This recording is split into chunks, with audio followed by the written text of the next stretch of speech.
V tem videu bomo raziskali vrh v regiji, v kateri še nismo pohajkovali skupaj.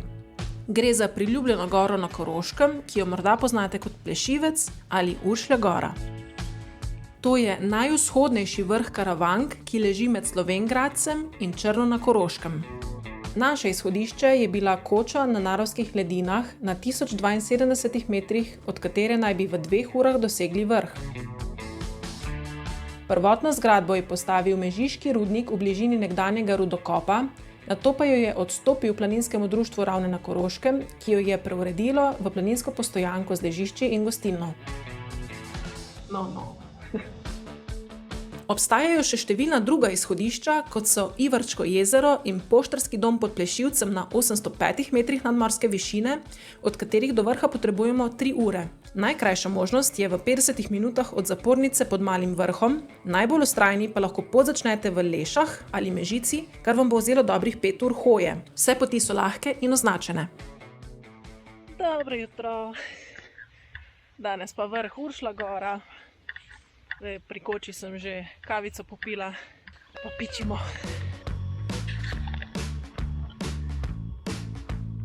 Do vrha se lahko povzpnete tudi po slovenski turno-kolesarski poti ali pa se lotite kakšne od zahtevnih plezalnih poti.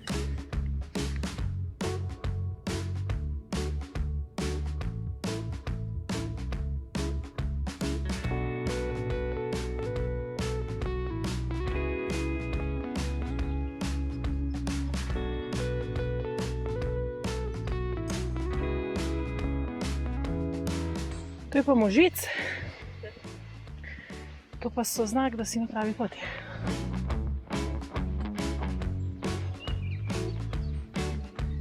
Je očitno vikend polžal.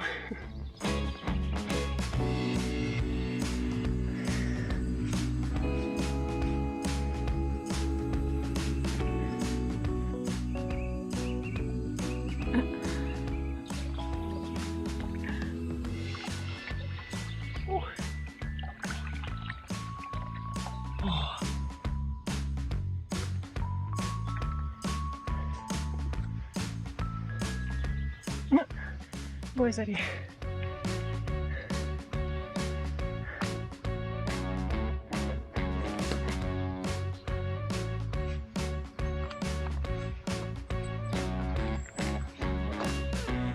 Vas je kumraven.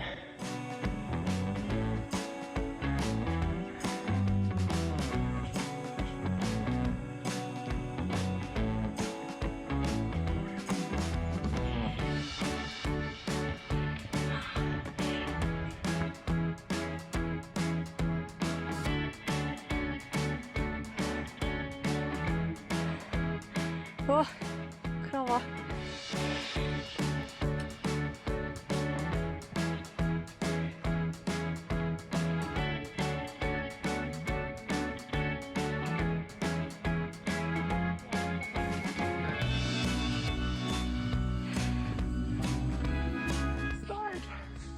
Pa razložimo imeni. Plešivec se imenuje zaradi videza pleše, saj siv apnenčast vrh gleda nad gozdnatimi pobočji. Sleme, ledine, vrh Uršlje gore, mrzlo pivo. Uršlja gora pa se imenuje po cerkvi svete Uršule, ki je na 1678 metrih nadmorske višine najvišje ležeča cerkev v Sloveniji. Gradili so jo v času, ko se je tukaj močno širil protestantizem, zato so kmetje sklenili postaviti veliko cerkev bližje Bogu.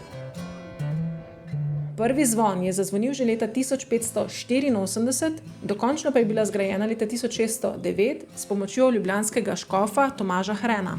Danes ima 2 zvonova, njena vrata pa so odprta, ko je odprt planinski dom v neposredni bližini.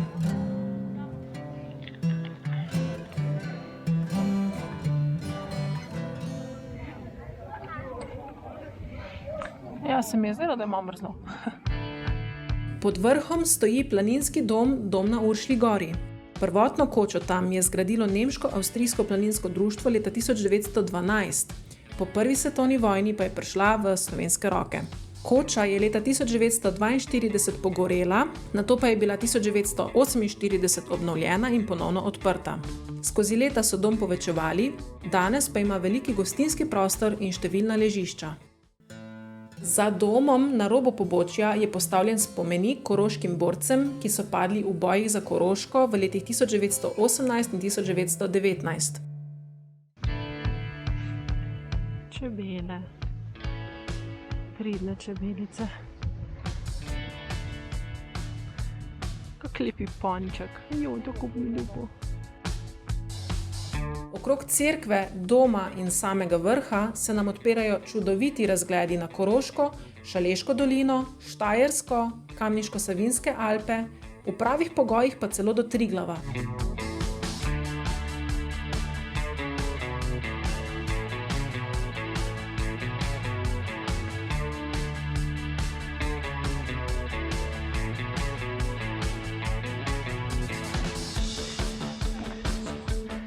To pa je razgled.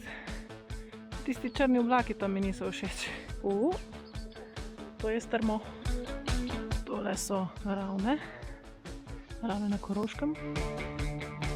Tamle zadaj Košuta pa Triglav. Zdaj imamo tukaj za 9 gorami in 9 vodami Novo mesto, Trdino vrh in Gospodična. Velenje z jezerom. Maribor je pa bolj v to smer.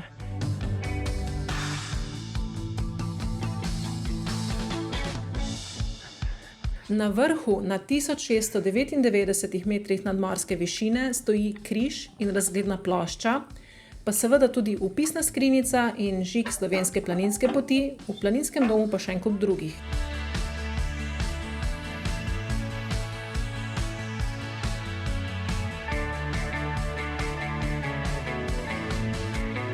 Se vem, zihar je še kakšen jaz, ko hočem vse žige imeti. To imam dodatno knjižico.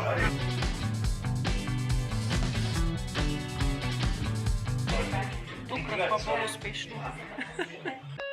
Sedaj pa vprašanje, zakaj sveta Uršula. O Uršlji gori obstaja veliko legend. Vandrovec, ki mimo greš, tukaj lahko nekaj izveš. Ena pravi, da se je nekoč sveta Uršula zatekla na goro, ko je bežala iz Daljnega vzhoda. Tam se ji je pod vrhom pogreznila noga v skalo in potem je sklepala, da morajo tukaj živeti dobri ljudje, če so še skale mehke. Tako se je odločila, da tam ostane. Če pa poznaš kakšno drugo legendo, pa jo kar zapiši v komentarje. Zdaj, jaz imam mnogo preveliko za tole, sigurno imam večjo številko kot je to, ampak evo. Nisem še na koncu, pa sem do komolca not. Mogoče nimam večje številke.